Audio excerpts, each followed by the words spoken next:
Արդեն երկրորդ տարին է, ինչ Լորիկ մարդասիրական հիմնադրամը իրականացնում է արվեստի շարժական ճամբար ծրագիրը, արվեստն ու մշակույթը երեխաներին ավելի հասանելի դարձնելու նպատակով։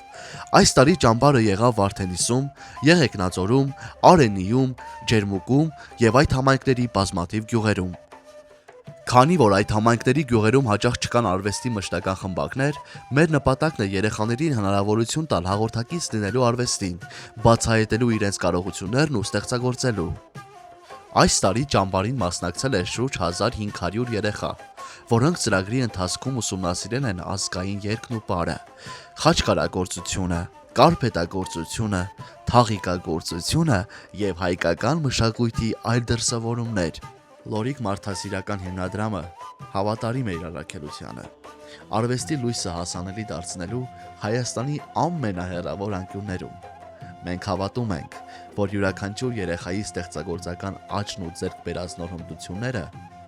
մեր գործունեության ամենամեծ ձեռքբերումներն են։